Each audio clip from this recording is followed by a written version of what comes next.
අපි යන්නේ තවත් වෙද නෝන කෙනෙක් හොයාගෙන. ඇස් පේන්නේ නැති උන්ට ඇස් පෙනීම ලබා දෙන්න.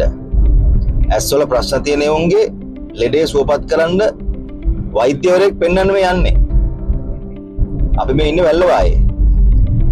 ඉතින් කොළඹ ඉඳලා අධිවේගී මාර්ගයේ ඇවිල්ලා කිලෝමීටර් 200 ගාණක් ඇවිල්ලා එතනින් පස්සේ තනමල්ලිල වැල්ලවායේ තවත් කිලෝමීටර් 60ක් විතර ඇවිල්ලා මේ එනවා. ඉතින් මේ යන්නෙම උඹලගේ ලෙඩ සුවපත් කරන ක්‍රමවේදයක් කොහේ හරි තියෙනවා නම් මේ දේශීය වෛද්‍ය කර්මය තුළ අන්නේ උන් හොයාගෙන ගිහිල්ලා උඹලට හඳුන්වා දෙන්න යන්නේ.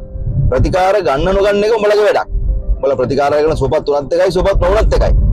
සුවපත් වෙලා ඉතුරු වෙන්න ඕනේ උන් ටික මේ රටේ ඉතුරු වෙයි. යන්න ඕනේ උන් කොහොමද යනවනේ. වැඩක් නැති උන් ඉඳලා වැඩකුත් නෑ ඇත්තම කතාව. ඉතින් මෙච්චර මේ කට්ටක් කාගෙන උදේ පාන්දර හැරගෙන මේ යන්නේ ඒ වෙදනෝන හොයාගෙන.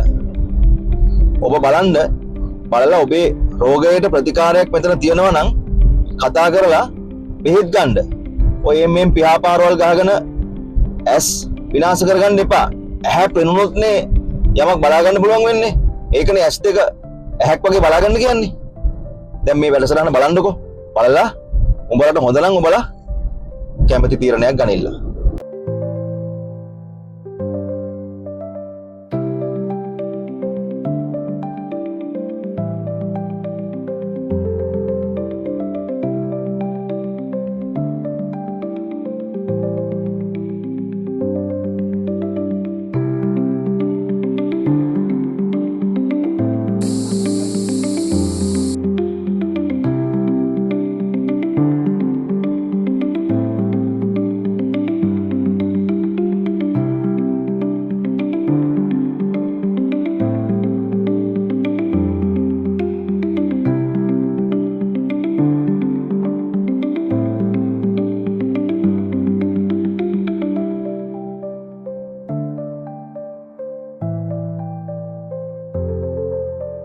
වැල්ලවායේ ඉඳලා ඇල්ලපාරේ සෑහෙන දුරක් යන්න ඕනේ කිලෝමීටර් 4ක විතර දුරක්.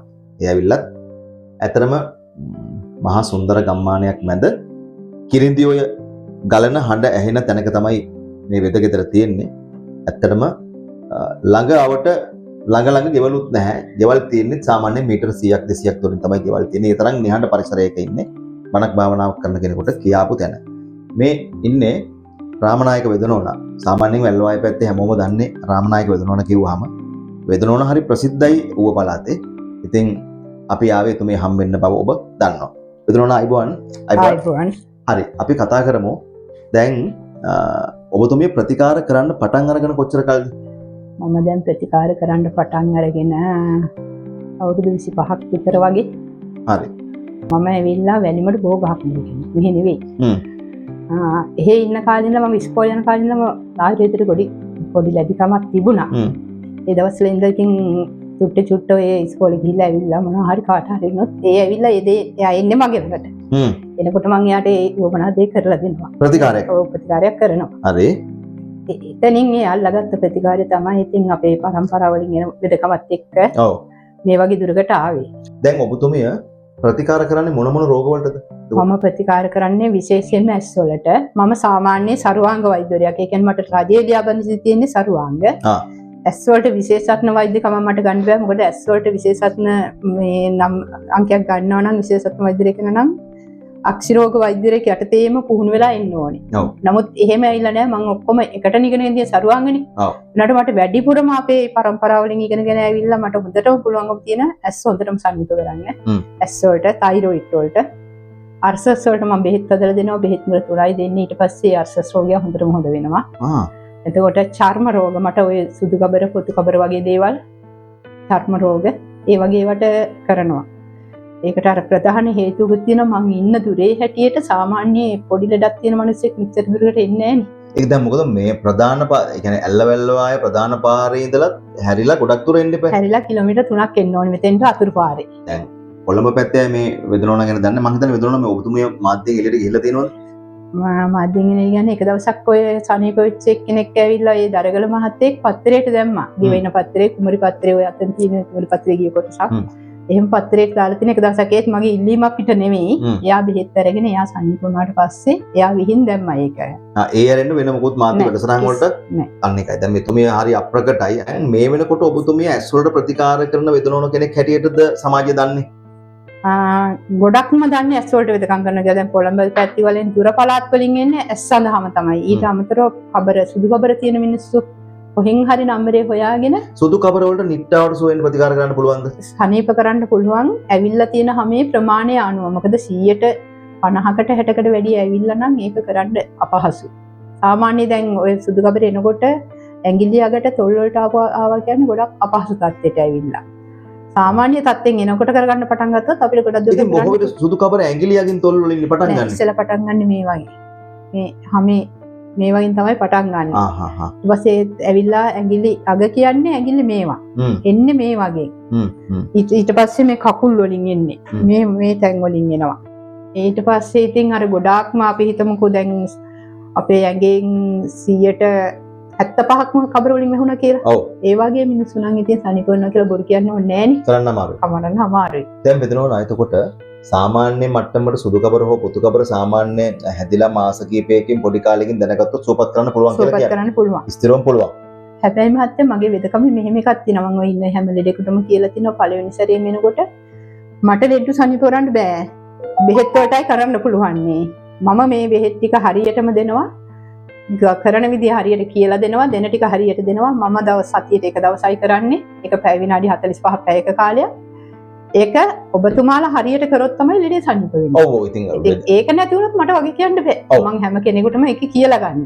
වෙදාට තියෙන 125යි ලෙඩාට තමයි ඊටු 175 සුවපත් කරගෙන මේ හැකියාව තියෙන්නේ. ලෙඩා තමයි ඒක කරගන්න ඕනේ. ඔබතුමේ හරි. දැන් මේ අම්මලාට ඔය වාඩිලා ඉන්න ඔක්කොටම මම බෙහෙත් දාලා තියෙනවා. දාලා විනාඩි 45 මම කරනවා.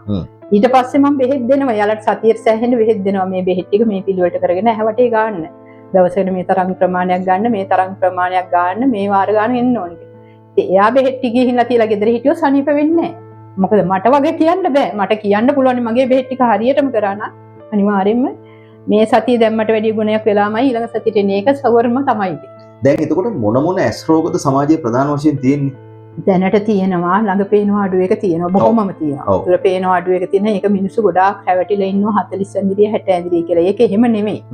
ඊළඟට තියෙනවා සුද රෝගේ ගොඩක්ම තියෙනවා. එතකොට ඇස්වල වියලි ගතියන එක. මේ ළඟකදී මට අහුණා අජකාව කියලා ඇස් රෝගයක් තියෙනවා. ඒ රෝගේ හැදුනහම මේ ඇහි කළු ඉංග්‍රියාව එනවා ඉස්සරහට. මේ කළු ඉංග්‍රියාව ඉස්සරහට එනවා. අදට උනත් මට ඒ ලෙඩ සම්බන්ධ කරන් දෙව මම සනීපවම කරපු ලෙඩෙක් මෙහෙම ඇස් දෙක ඉස්සරහට එනවා කළු ඉංග්‍රියාව. එයා මගේ ළඟට එනකොට කණ්ණාඩිය ඇහැ ගෑවෙනවා වගේ. අමාරුයි. මෙතෙන්ට එනකොට. එයා හොඳටම සනීප කරලා තියෙනවා. ඊට අමතරව ඔය දැන් ඉන්න අර ඔය කෙනෙක් ඉන්නවා. එයාට ලංකාවේ හැමතැනම ගිහිල්ලා තමයි මගේ ළඟට ලෙඩ්ඩු එන්නේ මහත්තයා. ඒ කියන්නේ හරි ඒ කියන්නේ ඇස් රෝග හැදිලා හැමතැනම ගිහිල්ලා ඉංග්‍රීසි වෙදකම් කරලා සිංහල වෙද මාතෘකාවට ගිහිල්ලා බැරි වුණ දරන එන්නේ. බැරිම වුණාම තමයි මෙච්චර දුරක් හොයාගෙන එන්නේ. කොහොම හරි ටෙලිෆෝන් නම්බරේ හොයාගෙන කතා කරලා එනවා. මම පුෂ්ප කුමාර දැන් මට අවුරුදු 32ක් වෙනවා. මම මෙහෙට ආවිල්ලා දැන් අවුරුදු 2ක් වගේ වෙනවා. දැන් මම බෙහෙත් කරන්නේ නැහැ. දැන් මට හොඳයි. මම එනකොට මගේ ඇහි මස් දැල්ලක් එක්ක තිබුණා අර පෙනීමේ අපහසුතාවයක් තිබුණා.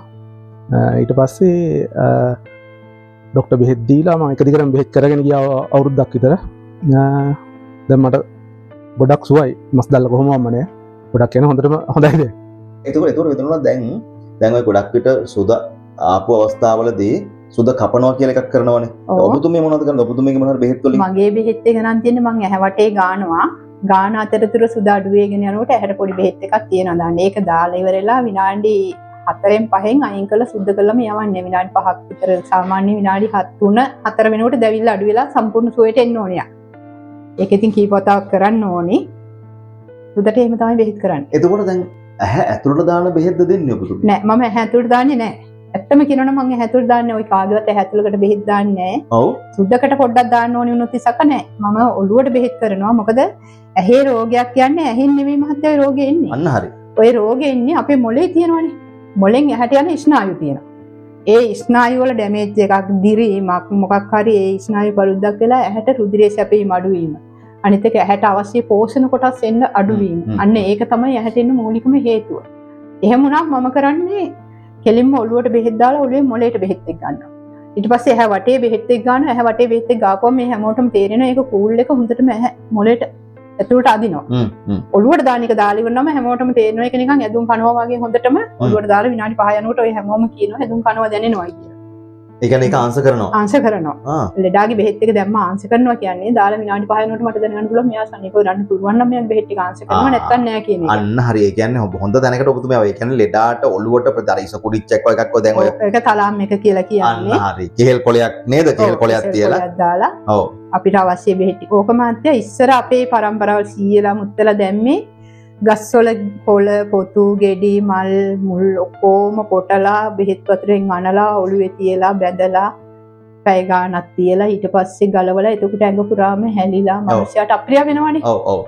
ඒක දැන් අපි නවීකරණය කරගෙන තියෙන ඒ අවශ්‍ය ඔක්කොම බෙහෙත් වර්ග ටික කුඩු කරලා හොඳට කුඩු ටික අරගෙන ඒ කුඩු එක අපිට අවශ්‍ය තෙල් වලින් අනලා අරට වඩා ඉක්මන් කාලෙකින් වදින්නත් අරට වඩා මනුස්සයාට ප්‍රසන්න විදිහට දාන්නත් අපිටත් ඒගොල්ලන්ට පහසු වෙන විදිහට හදාගෙන තියෙනවා. ඒක විනාඩි කීයක් තියන්න ඕනද ඔළුවේ දාලා? අවම වශයෙන් විනාඩි 45ක් 50ක් තියෙන්න ඕනේ. උපරිමේ පැය දෙකක් තුනක් තිබ්බත් අවුලක් නැහැ. අවුලක් නැහැ. එතකොට සාමාන්‍යයෙන් ටිකක් දරුණු විදිහට ඇහි රෝගයක් තියෙන කෙනෙක් આવොත් ඒ වගේ අවස්ථා කීයක් විතර කරන්න වේද? මහත්තයා මේක මෙහෙමයි. සාමාන්‍යයෙන් මම පළවෙනි වතාව බෙහෙත් කරපුවාම අද බෙහෙත් වාට මම බෙහෙත් කරා නම් මං කියන ලබන සතිය දැන් ඔය අද ඉරිදානේ. අද ඉරිදාන මම වාට කියන ලබන සතිය ඉරිදා එන්න කියලා. ඉරිදා එනකොට ඔයා ගුණ වෙලා එන්නේ. නැත්තම් ඔයා එන්නේ නැහනේ.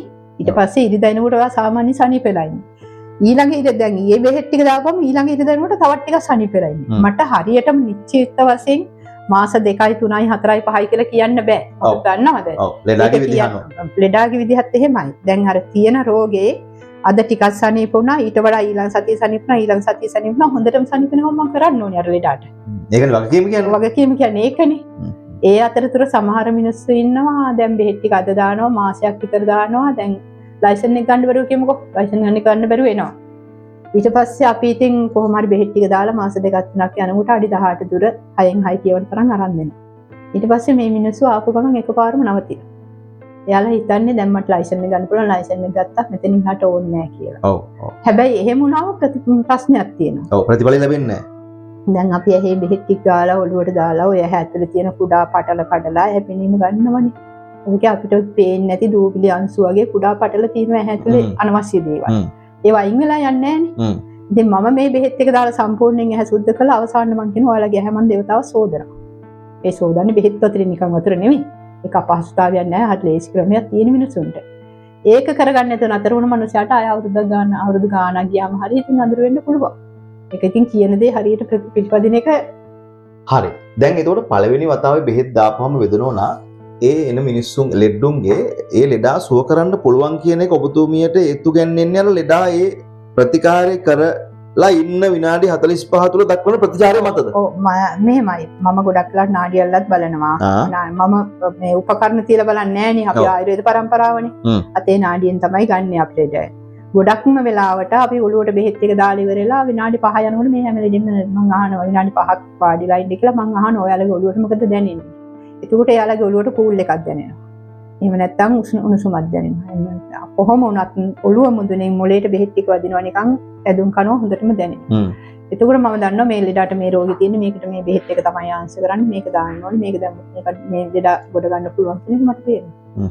එහෙම නැතුව සමහරක් හොඳටම දරුණුම විදියට අමාරු වෙච්ච අය ඉන්න ඒගොල්ලන්ට ඉතින් බෙහෙත් මුර 3ක් විතර දානකම් අර මේ පූල් එක උස්නේ ආවට ඇදුම් කනවා එනවා අඩුයි. ඒ වගේලාට බෙහෙත් මුර 2ක් 3ක් දානකම් කරන්න වෙනවා. මෙතන දැන් ඔය ග්ලූකෝමා තත්ත්වයන් වගේ බොහෝ විට අපිට අද අහන්න දකින්න ලැබෙනවා බොහෝ විට ඇස්රෝහල් වල ලොකු රෝගීන් ප්‍රමාණයක් ඉන්නවා. මෙවැනි රෝගීන් හම්බෙලා තියෙනවද සුවපත් කරලා තියෙනවද? ග්ලූකෝමියා රෝගීන් දෙන්නෙක් මම දැනට සනීප කරලා තියෙනවා. දැන් මෙයාටත් ඔය ග්ලූකෝමියා තිබ්බ ලෙඩෙක් ඔය එළියෙත් ඉන්නවා දැනටත්. 100% සනීප කරන ලෙඩ්ඩු ඉන්නවා තංගල්ලේ ටීචර් කෙනෙක්. එයාට ග්ලූකෝමියා හැදලා හොඳටම අමාරුලා හිටියේ. එයා 100%ම සනීප කරා. අන්තිමට එයා දැන් බෙහෙත් කරලා සනීප කරන්න බෑ කියලා පැත්තට ඉච්ච කෙනෙක්. ආපහු සම්පූර්ණ සනීප වෙලා ගිහිල්ලා ඉවරලා චෙක් කරාට පස්සේ කියනවා වාට හොඳටම හොඳයි මොකද වුනේ කියලා.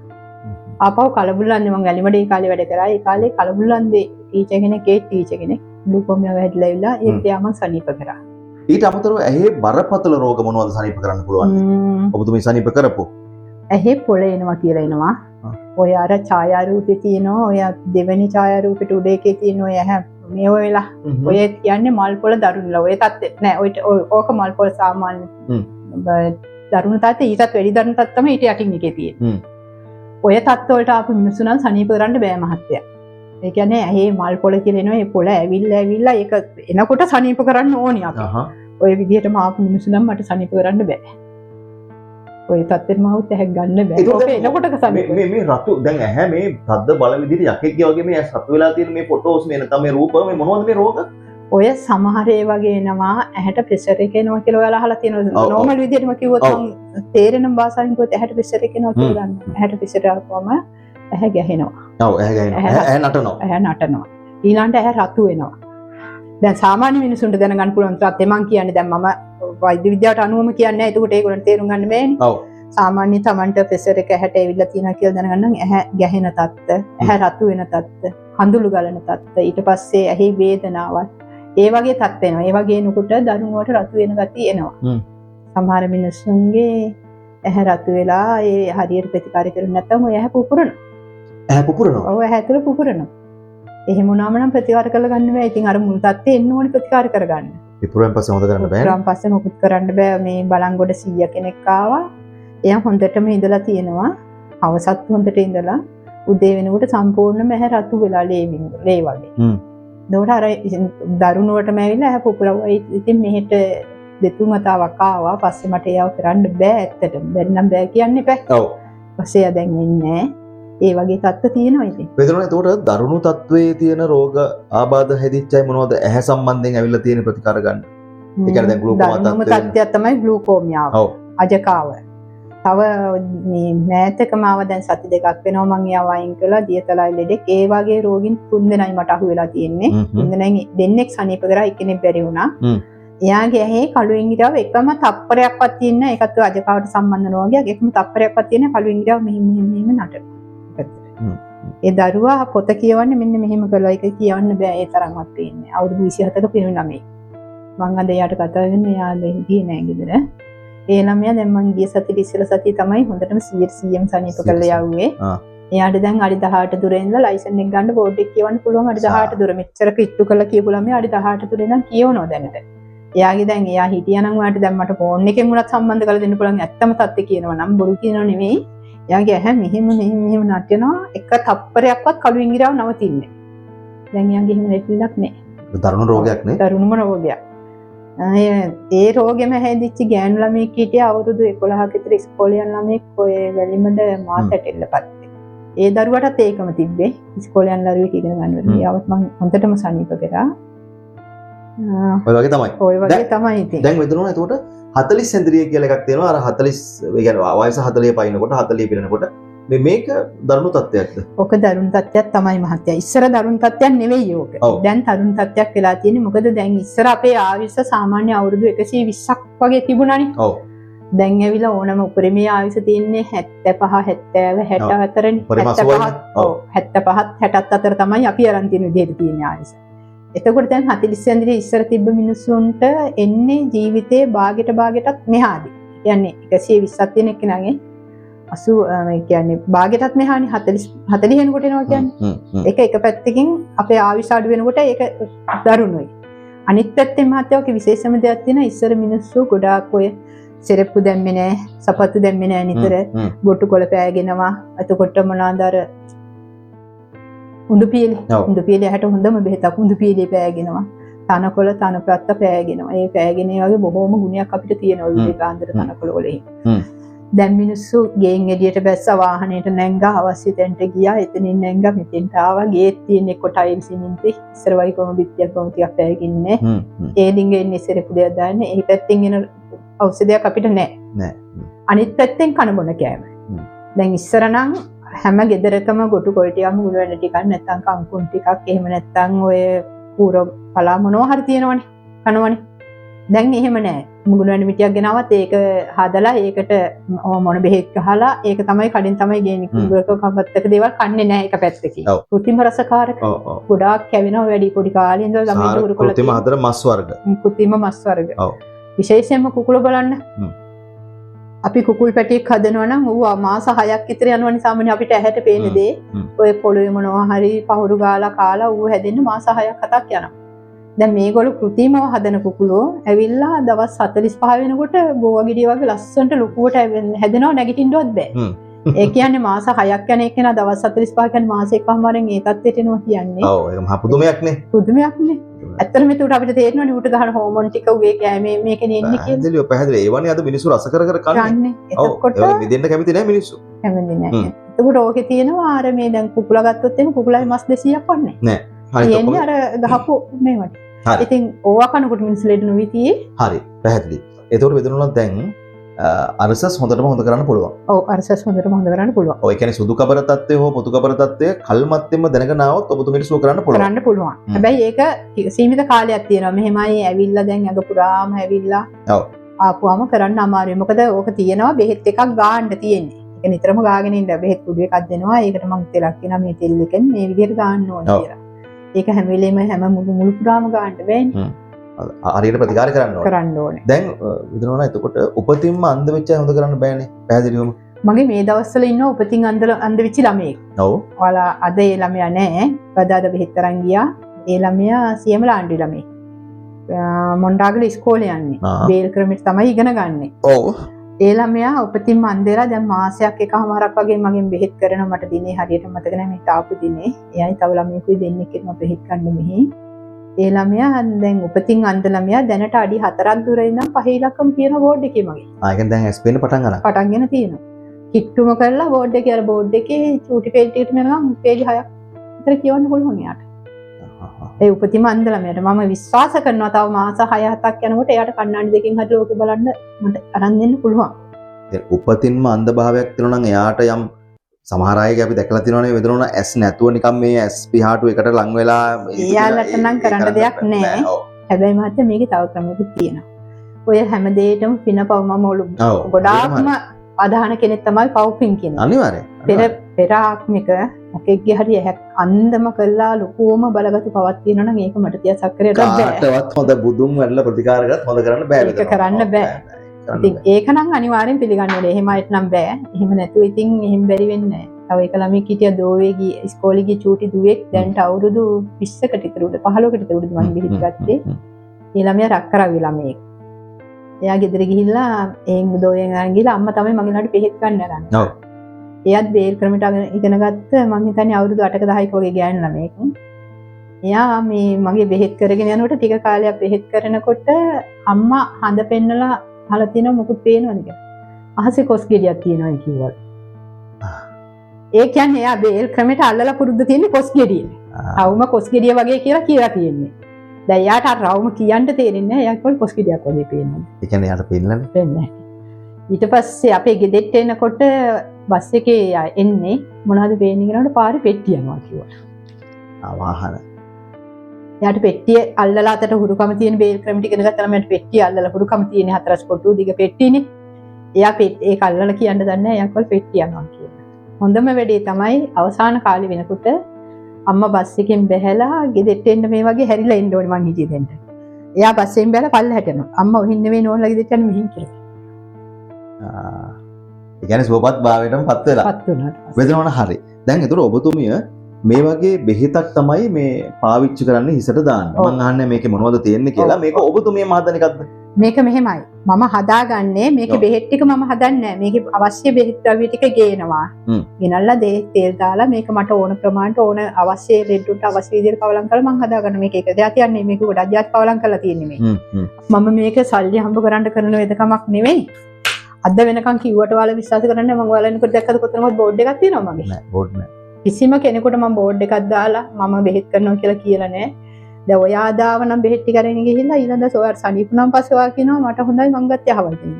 අන්න ඒ කටකතාවෙන් තමයි අදටත් යාපනෙන් එනවා කුටනෑගලෙන් එනවා නුවරෙන් එනවා කොළඹින් එනවා මේ ආවට ඔය මොණ්ඩාගල සියමලාණ්ඩුව වැලිමුඩ හැම පැත්තෙන් එනවා. කොහෙන් හරි යාළුවෙක්ගෙන් හරි ඥාති කෙනෙක්ගෙන් හරි දන්න කෙනෙක්ගෙන් හරි ඒ නම්බරේ ඉල්ලගෙන තමයි එන්නේ. මගේ නම්බරයක් කොතනකවත් ප්‍රසිද්ධ කරලා නෑ මං. එතකොට කිසිම තැනක මම බෝඩ් එකක් දාලා නෑ. එහෙම කාටවත් එහෙම එන්න කියලා මම කරන්නේ. හරි. ඔබටත් මේ වගේ රෝග තියෙනවා නම් අපි දුරකථන අංකේ දානවා වෙදනෝන. කමන්නේ නේ? දාන්න ඔව් අපේ වැඩසටහනේ දානවා. මම හිතන්නේ මෙතුමිය සහභාගී වෙන පළවෙනි YouTube වැඩසටහන, මෙතුමිය සහභාගී වෙන පළවෙනි ශ්‍රව්‍ය දෘශ්‍ය මාධ්‍ය වැඩසටහන, මෙතුමියගේ ආටිකල් එකක් ගියේ පත්තරේ විතරයි. ඒකත් සෑහෙන අවුරුදු ගානකට කලින්. මෙතුමිය එහෙම එක එකනට කෝල් කරලා YouTubers ලා ගෙනල්ලා ප්‍රෝග්‍රෑම් කරලා එහෙම YouTube එකේ දාන කෙනෙක් නෙවෙයි. මෙතුමිය ගැන මට පණිවිඩය දුන්නේ ඊශ්‍රායලයේ මගේ මිත්‍රයෙක් ඉන්නවා. ඒ මිත්‍රයා තමයි මට පණිවිඩය කිව්වේ සම්පත්තයි මෙහෙම වෙදනෝන කෙනෙක් ඉන්නවා වැල්ලවායේ. අනේ ඔයාලට පින් සිද්ධ වෙයි පුළුවන් නම් ගිහලා කරන්න. ලංකාවේ ගොඩාක් ඉන්නවා මිනිස්සු සම්බන්ධයෙන් ප්‍රශ්න තියෙන එක ප්‍රතිකාර කරලා සුවපත් වෙච්ච අය ඕන තරම් ඉන්නවා. පුළුවන් නම් සම්පත්තයි ගිහලා වැඩසටහනක් කරන්න කියලා අපේ ඊශ්‍රායලයේ හිතවතෙක් ඉන්නවා. ඒ මහත්තයා තමයි මට දුරකථනයෙන් කතා කරලා කිව්වේ අන්න ඒ පණිවිඩය තමයි අපිත් ඔබතුමිය හොයාගෙන වැල්ලවායට ආවේ. අපිටත් සෑහෙන අමාරු මෙතුමිය හොයාගන්න. ඉතින් ඒ නිසා ඔබට මොන හරි ගැටලුවක් තියෙනවා නම් මේ වැඩසටහන බලලා ඔබ උනන්දු වෙන්න. ඒක ඔබේ තීරණයක්. අපිට ඔබට බල කරන්න බෑ. ඔබට කැමති තීරණයක් ගන්න. මම ඒකයි වැඩසටහනේ ආරම්භයේදී කිව්වේ ඔබලා එනවනම් වරෙන් නැත්නම් නිකයිට බලලා කියලා. ඔබලගේ ඇස් හොඳ කරගැනීම පිළිබඳව අයිතිය තියෙනවා. ඔබලටනේ අපිට නෙවෙයිනේ. අපිට පුළුවන් නේ මෙතන වෙදනෝන කෙනෙක් ඉන්නවා, වෙද මහත්තයෙක් ඉන්නවා කියලා කියන්න විතරයි. ඇවිල්ලා බෙහෙත් ගන්න එක ඔයගොල්ලන්ගේ වැඩක්. දැන් වෙදනෝන එතකොට ඔබතුමීගේ ප්‍රතිකාර ගන්න ඉඩමක් විකුණලා ඉන්න වේද? ඒ කියන්නේ දැන් එහෙම සමහර වෙදනෝනා වෙද මහත්තුගාවට බෙහෙත් ගන්න ගියාම අපිට කියනවා මේ අනේ මහත්තයෝ එක්ක අඩුවතරමින් අපි කාර්යකාරී උපස්ථිතියලා යන්න ඕනේ. මේ වෙද මහත්තයාගේ බෙහෙත් ගන්න කියලා. මහත්තයා මෙහෙම එකක් තියෙනවා. මම ඒ සල්ලි වලට බෙහෙත් නිකන් දෙන්න බෑ. ඒක ඇත්ත. ඔව් ඒක ඇත්තනේ පැහැදිලි. හැබැයි මෙහෙම දෙයක් තියෙනවා.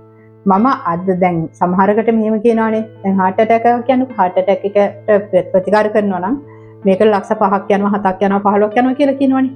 මගේ එහෙම එකක් නෑ. ඔයා දැනටත් ඉන්නවා ගොඩාක් දෙනෙක් ණයට බෙහෙත් අරන් ගිහලා දීපු නැති අය ඉන්නවා. සමහරු ඉන්නවා අද බෙහෙත් ටික අරන් ගිහලා ලබන සතියේ දෙන අය ඉන්නවා.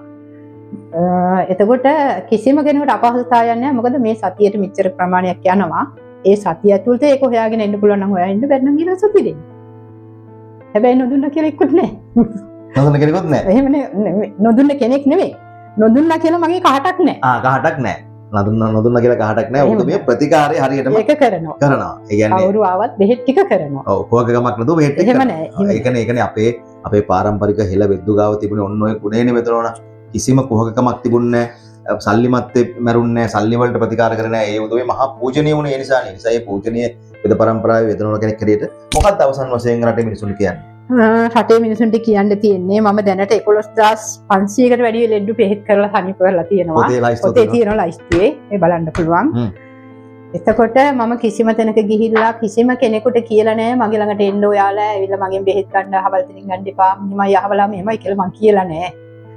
කවුරු හරි ඔයගොල්ලන්ට කිව්වනම් මං ගැන හොඳයි කියලා දන්නවනම් ඇවිල්ලා එක සැරයක් කරන් බලන්න. එක සැරේ ගත්තම ඔයාලට තේරෙනවා. හොඳයි නම් එළ බෙහෙත් ටික කරගන්න ඔයාලගේ හැසනි කරගන්න ඕන නම් ඔයාලට සුදු කබර තියෙනවා නම් පොතු කබර තියෙනවා නම් චර්ම රෝගයක් තියෙනවා නම් එහෙම නැත්නම් අර්ශස් තියෙනවා නම් තයිරොයිඩ් එකක් තියෙනවා නම් එහෙම නැත්නම් ඇහැක දෝෂයක් තියෙනවා නම් අනිත් ඒවාට එන්න කියලා කියන්නේ මොකද මෙච්චර දුරක් ගෙවයින් එන්න බෑනේ. ඔව්. අරව ගන්න බැරි රෝගයක් තියෙනවා නම් ඔයාලට ඕනම වෙලාවක මගේ නම්බරේට කෝල් එකක් දීලා බලලා මට පහසුලක් ඔයාලට එන්න පුළුවන්. ඔබ එන්න කලින් ටෙලිෆෝන් කරන්නකෝ සරල කතාව ටෙලිෆෝන් කරලා බලන්න අපි ටෙලිෆෝන් නම්බර්ස් දිගට වැඩසටහනේ දාලා තියෙනවා. ඔබතුමීට බොහොම ස්තුතියි. ඔබතුමාටත් බොහොම ස්තුතියි. දීර්ඝායුෂ. දීර්ඝායුෂ ලැබේවා. මේවා කරන්නේම රටේ මිනිස්සු වෙනුවෙන්මයි. විශේෂයෙන්ම රටේ මිනිස්සුත් රටෙන් බාහිරව වෙන රටවල ජීවත් වෙන ලාංකිකයෝ හෝ වෙන විදේශිකයෝ හරි කමන්නේ මිනිස්සු සුවපත් කිරීමේ අරමුණින් තමයි මේවා කරන්නේ. ඒ නිසා එන නේන එක ඔබේ වැඩක්. අපිට ඒක අදාළ නැහැ. තෝරා බේරා ගැනීම ඔබ සතුයි. ඇත්තටම මේ ලෙඩවලට දේශීය ප්‍රතිකාර අරගෙන සුවපත් කර ගැනීමේ මාහැඟි උමනාව තියෙන පින්වන්ත මිනිස්සු ටිකක් ඉන්නවා. අන්න ඒ මිනිස්සු වෙනුවෙන්මයි මේ ටික කරන්නේ. තාත්තේ දැන් කොහමද අසනීප තත්ත්වේ? දැන් දවස් දෙකක් පමණ බෙහෙත් දානවා. සාමාන්‍යයෙන් තිබුණට වඩා 50ක් වගේ වෙනම තියෙනවා. S2 ගෙම. ඒ කියන්නේ S2 තිබ්බට වැඩි 50ක් වෙනම තියෙනවා. ඔව්. පුතා කොහෙද ඉන්නේ? ඉස්සියාවේ. පුතා තමයි මට පණිවිඩය කිව්වේ. මොකද පුතාගේ නම? සරංග සෞම්‍ය කුමාර. සරංග සෞම්‍ය තමයි පණිවිඩය කිව්වේ. ඇත්තටම සරංග තමයි අර රත්නපුරේ පිළිකා රෝගිය, ඒ කියන්නේ පිළිකා රෝගීන්ට ප්‍රතිකාර කරන වෙද මහත්තයා හඳුන්වා දෙන්නත් මට පණිවිඩය කිව්වේ සරංග. ඉතින් සරංග මහා ලොකු සේවයක් කරන්න ඊශ්‍රායලයේ ඉඳලා වුණත් මොකද ලංකාවේ දේශීය වෙද මහත්තුරු හොයලා අපිට කියනවා ගිහලා පුළුවන් නම් අයියේ මෙන්න මේගොල්ලෝ පෙන්නන්න කියලා. එතකොට තාත්තේ දැන් මේ කොහෙද ගෙවල් කිව්වේ? ගෙවල් මොණරාගල. දැන් මොණරාගල නේද එන්නේ? ඔව්. මේ වෙනකොට මෙතෙන්ට කීසරයක් ආවද? දැන් ඇවිල්ලා තියෙනවා සතියේකට සැරයක් එනවා. සතියේ 9ක් විතර ඇවිල්ලා. ඒ කියන්නේ සති 9ක් වෙනකොට 50ක් හොඳයි කියන්නේ. තව සති 5ක් යනකොට ඉතුරු ටික හොඳ වෙනවනේ. තාත්තට විශ්වාසයක් තියෙනවා. තියෙනවා. හරි. එන සුවපත් වේවා.